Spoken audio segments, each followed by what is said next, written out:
Have you ever heard somebody who wants to wait until interest rates come down or maybe home prices are more affordable? Well, let me tell you a story. Several years ago, I met this amazing older couple and they lived in this two-story house and their bedrooms were up on the second floor, but their laundry room was down in the basement. And I'd see them every now and then coming to an open house, and they always complained about how many stairs were in their house and that their dream was to downsize and move into this cute little ranch home.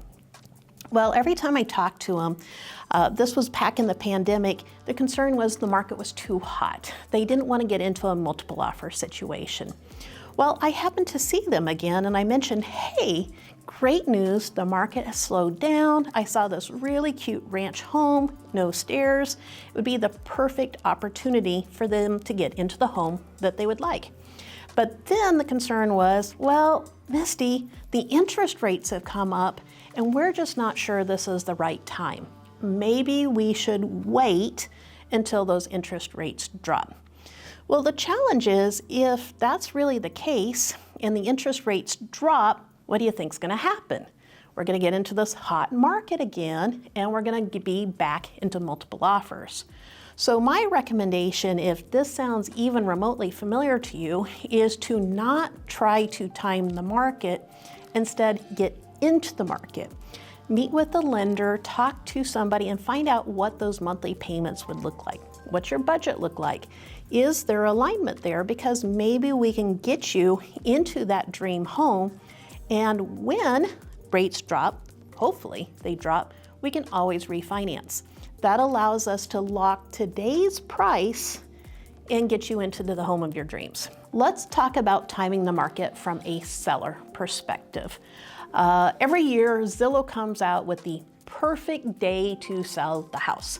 It's usually somewhere like April 15th or something like that.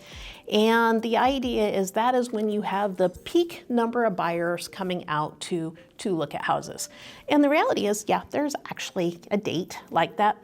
But here's the challenge. If that's the perfect day to sell a house, where are you going? And what happens if you don't have a buyer who magically appears on April 15th? So my recommendation is let's work to get your house ready. Do we need to do some work on repairs? Let's go ahead and get started on that.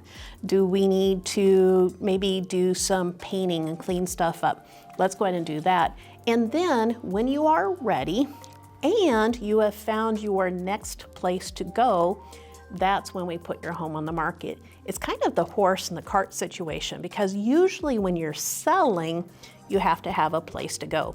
And you can sell your home, but if you don't have a place to go, that's kind of like putting the cart before the horse. So in reality, I kind of like to have the horse and the cart kind of going at the same way.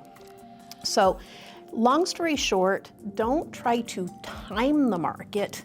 Get into the market, make sure you're comfortable, and when you find the right time for you, that's the best time to either buy or sell your home.